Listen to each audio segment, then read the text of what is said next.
Hurricane Katrina is one of the clearest examples of what happens when resilience fails in real time. The storm itself was powerful, but the real disaster came after. New Orleans depended heavily on levees to hold back flooding. Those levees were not built to withstand the scale of the storm surge Katrina brought. When they failed, large parts of the city flooded and stayed underwater for days.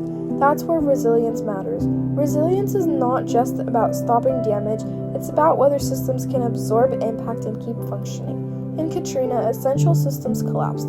Power went out, hospitals were overwhelmed, transportation stopped, and the emergency response slowed down at the worst possible moment. The lack of resilient infrastructure turned a natural disaster into a full-scale humanitarian crisis. Recovery took years because the city was not prepared to bounce back quickly.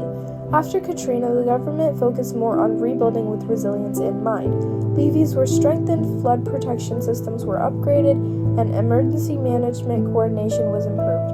Agencies like FEMA also changed how disaster response is handled to reduce delays and confusion.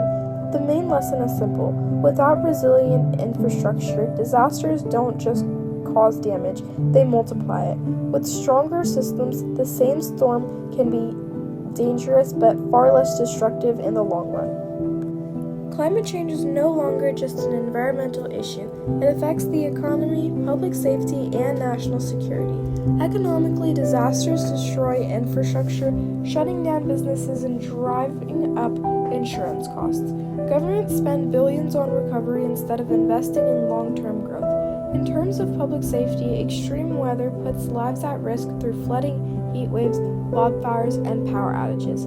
Hospitals, emergency services, and supply chains all get strained at the same time. From a national security perspective, large-scale disasters can displace populations, overwhelm federal response systems, and create instability in critical regions of the country.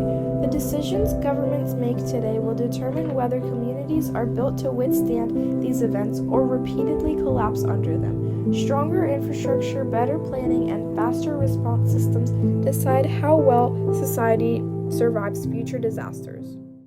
Good morning, everyone. My name is Emma Willis, and I'm from the Adaptation Alliance. Our alliance aims to help fund, support, innovate, and facilitate solutions to protect our Earth from the effects of climate change, as well as mitigating the effects that have already been caused by climate change.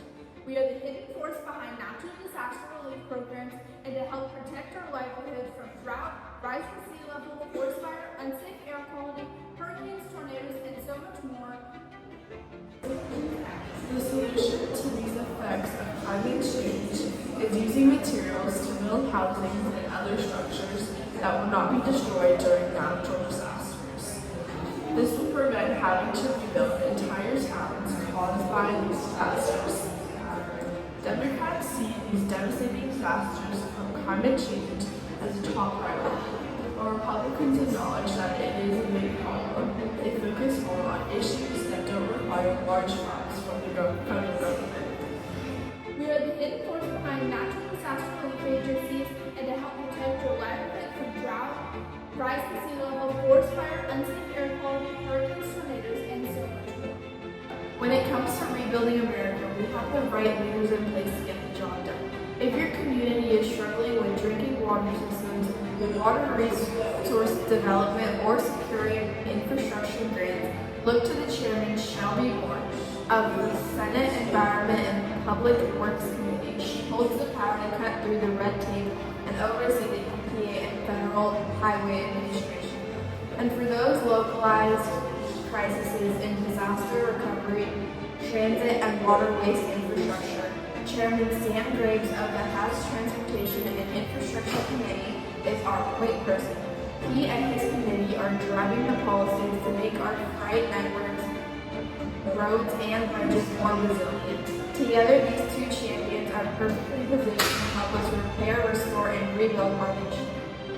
Whether you're living in a townhouse or a multi-million-dollar mansion in Florida or California, on the coast or the mainland, this problem affects you, and we call on you to choose to support the Adaptation Alliance today. Our climate is changing, So should we? so should we. So should we?